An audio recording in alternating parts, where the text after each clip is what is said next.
Oil prices are off their recent highs, but gas prices are still hovering around record levels. The question now is whether consumers will start to change their behavior because of these high prices at the pump.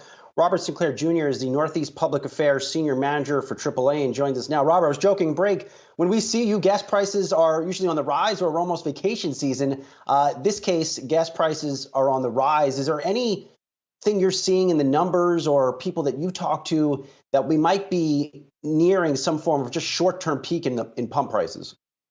A short-term peak. I think we may have peaked so far for the current hikes in that we're at $4.32 per gallon, and we've been there for a couple days. But there are things on the horizon that will lead to gasoline prices going higher, namely the switch over to summer blends of gasoline, which starts tomorrow on the West Coast and has to be completed by mid-April on the East Coast. Those blends are more difficult to refine, more complicated to distribute, so that leads to the price going up. And as the weather gets better, people want to get out and get rid of the COVID doldrums and take a trip somewhere. And 85 to 95% of holiday trips, summer holiday trips and summer vacation trips are taken by motor vehicles. So demand goes up and with it price. So we might see a leveling off right now, but there are factors in the near future that will make prices go higher. And always great to see you here. I wanted to ask you about some of those high prices and the price of crude oil and how the transmission line into the gas prices. I've noticed, and this is a long time ago when I had to fill up as a teenager, and it really hurt me at the pump. I noticed that as soon as crude oil would spike, then you get those gas prices going up pretty quickly. And then when crude oil would fall off, the gas prices just kind of stay high for a while. I'm just wondering if there's any science to that whatsoever. Sure, it's the science of making money. Prices go up like a rocket and go down like a feather because the retailers are making money when the prices go down. When prices go up, they're covering their cost of doing business for their next deliveries. But as prices go down, if they can keep their prices higher, artificially higher, despite the fact that they're getting cheaper deliveries, that's when they're making money. So folks will change their thinking and realize that when prices are going down, they go down slowly. You know, they rise like a rocket and fall like a feather. That's because there's profit taking happening by the local retailer. And, we're all paying as a result. Robert, are we nearing that point, just given where prices are, that motorists are just likely to be driving less, or perhaps they hop onto public transport? How do you think about it? Oh, without a doubt. We've done a couple surveys. Back in March of 2018, we asked drivers what the pain point was for the price of gasoline. 40% said $3 a gallon. We just revisited that survey last week, and now 60% of drivers are saying that $4 a gallon is the pain point, and they've already made that change, that adjustment, because we've blown through that price.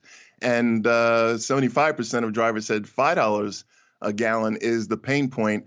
And what would they do in response? Well, younger drivers, those 34 and younger, about 23% of them said that they would carpool to deal with these higher prices. But the older drivers, the 35 and above, said that they would cut back on spending, going out and to dinner and making major purchases for appliances and that sort of thing. And they also said they would combine their errands with their commute. So it really depends on your age group as how you will deal with these higher gasoline prices. I think those older drivers might have a little bit more money in their pocket, and so that's why they're dealing with it in their way. And carpooling, when you think about it, when I think about it, adding extra people into your vehicle adds weight and will actually reduce your fuel economy. So if you're the passenger in carpooling, you're doing great. If you're the driver, you might not be doing so well. Hey, Rob, before I let you go really quick, we've been sharing stories all morning long about our first cars. What was your first car?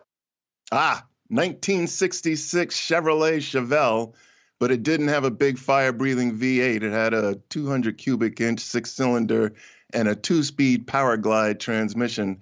And all the problems that I had with it, my friend started calling it the power slide. So, but it was just a totally reliable vehicle. It ran better in the cold weather. I think I had a poor man's form of turbocharging with the cold air, making for a denser mixture in the carburetor. And that little two-barrel carburetor that I have, it actually got pretty decent fuel economy, super reliable. I loved it. and it came to an untimely end when a guy in a Mazda RX-7 forced me off the road, and I damaged it. Yeah, I damaged the undercarriage, but just a wonderful car. I had a tremendous time with it. Duly noted. And I think between your car, my car, and Jared's first car, none of them really had any semiconductors, which is really good. If those cars were made in this environment, we'll leave it there. Robert Sinclair Jr., Northeast Public Affairs Senior Manager for AAA. Always good to see you. Good to see you. Thanks for having me.